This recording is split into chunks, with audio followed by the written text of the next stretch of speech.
इस चैनल का मकसद आपको किसी पक्ष का प्रवक्ता बनाने की नहीं है, बल्कि आपको एक बेहतर नागरिक बनने में मदद करने की है। इसलिए आपसे रिक्वेस्ट है कि आप इस चैनल को सब्सक्राइब कर लीजिए। नमस्कार, मैं अजय कुमार। कॉन्स्टिट्यूशन, संविधान। संविधान में लिखे अक्षर और उनसे बनने वाले शब्द और उनसे बनने वाले वाक्य ही संविधान का हिस्सा नहीं है, बल्कि इन सबको मिलाकर के जब पढ़ा जाता है तो जो भावना निकलती है, जो सिद्धांत बनते हैं, जो मूल्य निकलता है, वह कॉन्स्टिट्यूशनल स्पिरिट भी संविधान का हिस्सा है। वह कॉन्स्टिट्यूशनल स्पिरिट कॉन्स्टिट्यूशनल लेटर से बड़ी चीज है।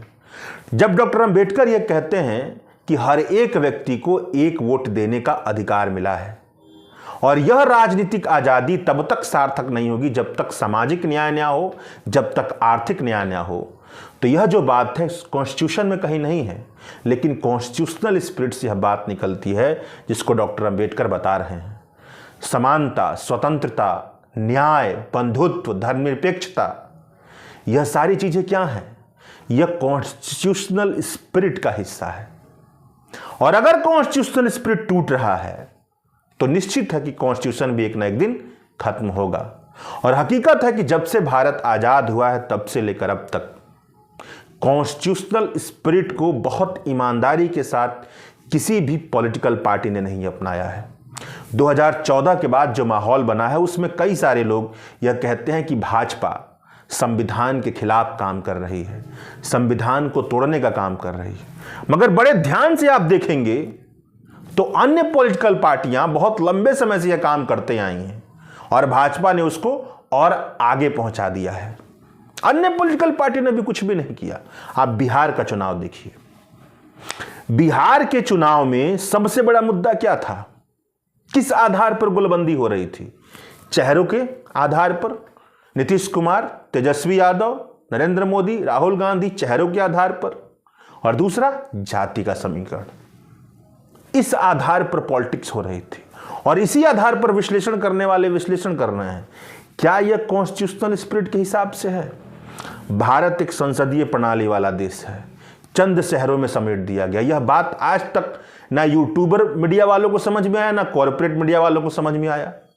तो कैसा संसदीय प्रणाली भाई? आप तो जो विधायक का उम्मीदवार है उससे पूछ ही नहीं रहे हैं कि उसका विजन क्या है, वो क्या करेगा, किस लिए विधायक बनना चाहता है। वो तो किसी चेहरे पर लड़ रहा है और दिखता है कि वो पैसा कमाने के लिए, अपने फायदे के लिए चुनाव लड़ रहा है। जाति की पॉलिटिक्स जो है, अगर आप कॉन्स्टिट्यूशन पढ़ेंगे तो कहीं नहीं लिखा है कि जाति की पॉलिटिक्स मत कीजिए, गलत नहीं है।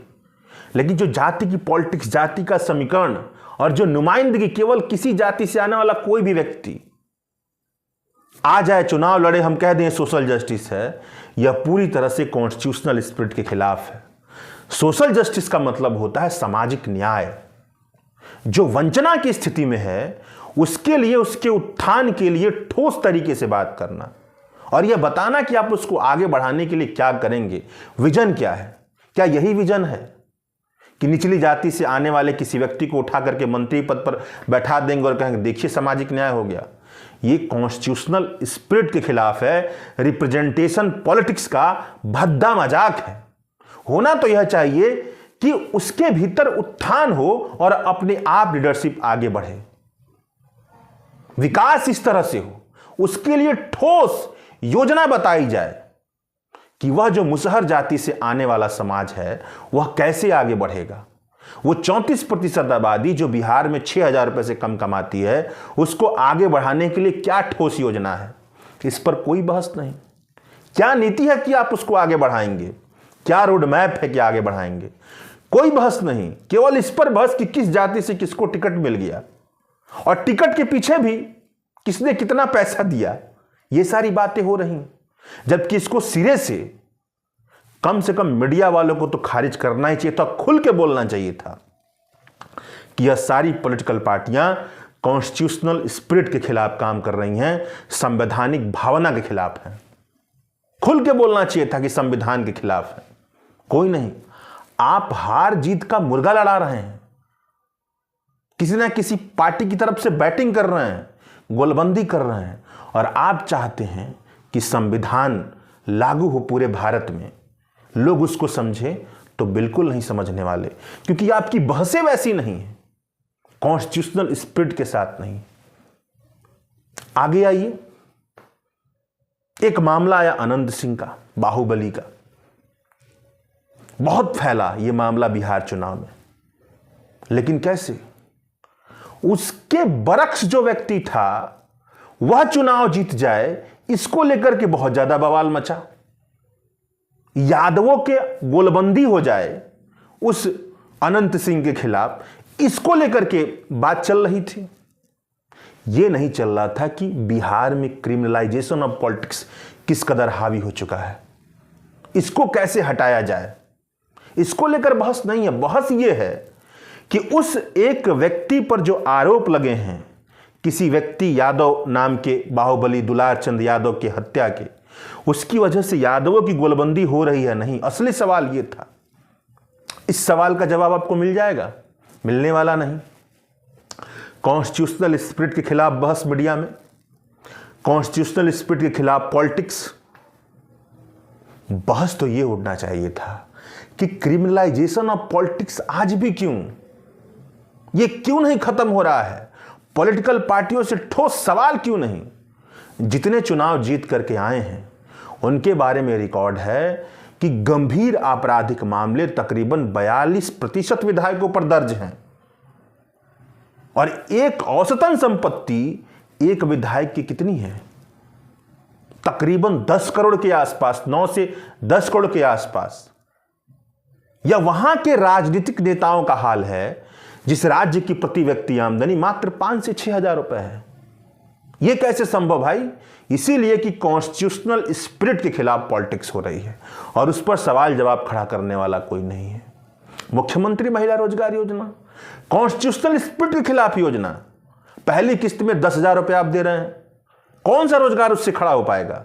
कोई नहीं। लेकिन इसलिए दे रहे हैं कि वोट की गोलबंदी महिलाओं की आपके पक्ष में हो जाए, किसी पार्टी के पक्ष में हो जाए, नीतीश कुमार के पक्ष में हो जाए। तो ये कॉन्स्टिट्यूशनल स्पिरिट के खिलाफ है, संवैधानिक भावना के खिलाफ है। चुनाव आयोग तो देखती रह गई, चुनाव के बीचों बीच 10,000 रुपए दिया गया और लोगों ने कहा कि भाई महाछठ पर्व के लिए दिया जा रहा है। लोगों को तो और भी समझने, क्योंकि समझाने वाले मीडिया वाले वैसे नहीं हैं, उस तरह की बातें नहीं करते हैं।